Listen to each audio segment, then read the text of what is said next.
এদিকে ফের নিয়োগ চেয়ে পথে চাকরি প্রার্থীরা। মেধা তালিকায় নাম থাকা সত্ত্বেও মেলেনি চাকরি। পথে 2014-2017 টেট উত্তীর্ণরা। সল্টলেকে প্রাথমিক শিক্ষা পর্ষদের সামনে বিক্ষোভ। শূন্য পদ নেই, প্যানেলের মেয়াদও শেষ। কিভাবে নিয়োগ? প্রতিক্রিয়া প্রাথমিক শিক্ষা পর্ষদের।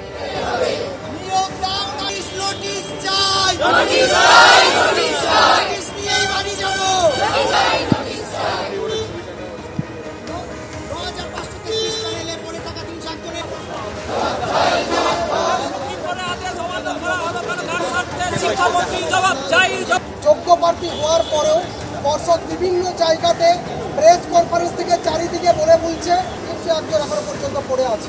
আপনাকে একটা জিনিস আমি দেখাচ্ছিলাম জন্য যারা আজকে এখানে আছি 9533 প্যানেলের যোগ্য প্রার্থী হিসেবে এখানে আছি, তথাপি এই 9533 প্যানেল পূর্ণ করা হয়নি।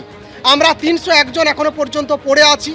এই পড়ে থাকার পিছনে আমরা শতাধিকবার পর্ষদে অভিযান করেছি, বিভিন্ন ওনাদের যে আধিকারিক আছে তাদের কাছে গিয়েছি, আমরা শূন্য হাতে ফিরে এসেছি। আজ আমরা সেই জায়গাগুলো নিয়ে যেখানে ওনারা বলছেন আমাদের কাছে আসন নেই, সেই আসন ওনাদের কাছে আমরা দেখিয়ে দিচ্ছি যে হাজারো সিট এখনো পর্যন্ত খালি আছে, তবুও 301 জনকে আমাদেরকে রিক্রুটমেন্ট দিচ্ছেন না ওনারা। আজ বর্ধমানে সভা ছিল মুখ্যমন্ত্রীর, এবং যে সভা থেকে হুঙ্কার দিলেন তিনি, আমরা হারবো না, মাথা নত করব না। জয় বাংলা স্লোগান এখন সবার স্লোগান। বর্ধমানের সভা থেকে এভাবেই আজকে হুঙ্কার দিয়েছেন মমতা বন্দ্যোপাধ্যায়। বাংলাদেশি স্লোগান এখানে বলবেন না, পাল্টা কটাক্ষ করেছেন শ্রমিক ভট্টাচার্য। আমরা হারবো না, মাথা নত হবে না, বাংলা চলবে নতুন করে, বাংলা গাইবে নতুন সুরে। আমার জয় বাংলা স্লোগানই আজকে সবার স্লোগান। তার কারণ বাংলাকে সম্মান জানিয়ে আমরা জয় বাংলা একবার নয়, 1000 বার বলবো, লক্ষ বার বলবো, বজ্রকণ্ঠে বলবো। বাংলাদেশের স্লোগান এখানে বলবেন না? ওখানে ইন্দিরা গান্ধীর লাইব্রেরি পুড়িয়ে দিয়েছে, এখানে এরা আপনার মুর্শিদাবাদে বাচ্চা বাচ্চা ছেলে মেয়েদের বই পুড়িয়ে দিয়েছে। ওখানে সরস্বতী পুজো মূর্তি ভেঙে দিয়েছে, এখানে নদিয়ার সমস্ত স্কুলের দেওয়ালে দেওয়ালে পোস্টার লাগিয়ে যে মূর্তি পুজো চলবে না। তো ওখানেও জয় বাংলা বলছে, এখানেও জয় বাংলা বলছে।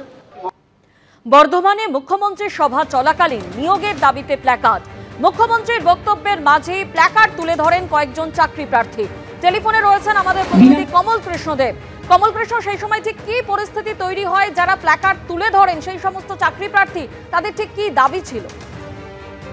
দেখো সোনালি, তোমাকে যেটাই বলি, আজকে বর্ধমান মিউনিসিপ্যাল হাই স্কুলে আজকে মুখ্যমন্ত্রীর প্রশাসনিক সভা ছিল, এবং সভা থেকে যেমন একদিকে যখন বিভিন্ন প্রকল্পের উদ্বোধন করা হয় পূর্ব বর্ধমান এবং পশ্চিম বর্ধমান, এবং পাশাপাশি তোমার হচ্ছে বিভিন্ন পরিষেবা প্রদান করা হয়, ঠিক সেই সময় যখন মুখ্যমন্ত্রী বক্তব্য রাখছিলেন, হঠাৎ করে বক্তব্যের মাঝখানে বেশ কয়েকজন চাকরি প্রার্থীকে দেখা যায় দর্শকের মধ্যে থেকে প্লাকার্ড হাতে দাঁড়িয়ে পড়েন, এবং তাদের যে সমস্ত প্লাকার্ড ছিল সেই প্লাকার্ডে লেখা ছিল দীর্ঘ বঞ্চিত প্রাথমিকের নতুন নিয়োগ, মাননীয় মুখ্যমন্ত্রীর হস্তক্ষেপ চায়, পাশাপাশি নতুন প্রাথমিক শিক্ষক নিয়োগ চায়। এই ধরনের বেশ কিছু প্লাকার্ড তারা কিন্তু তুলে ধরে, এবং তারা যেটা বলছেন যে তাদের 2022 সালে তারা টেট উত্তীর্ণ হয়েছে, আজকে 2025 সালের আগস্ট মাস, এবং তাদেরকে বলা হয়েছিল যে 50,000 শূন্য পদ আছে, এবং তারা মুখ্যমন্ত্রীর কাছে অনুরোধ করছেন যে এই 50,000 শূন্য পদে অবিলম্বে নিয়োগ প্রক্রিয়া চালু করা হোক, যাতে তারা যাতে চাকরি পায়। এবং তারা যেটা বলতে চাইছেন যে 2022 সালে তারা কিন্তু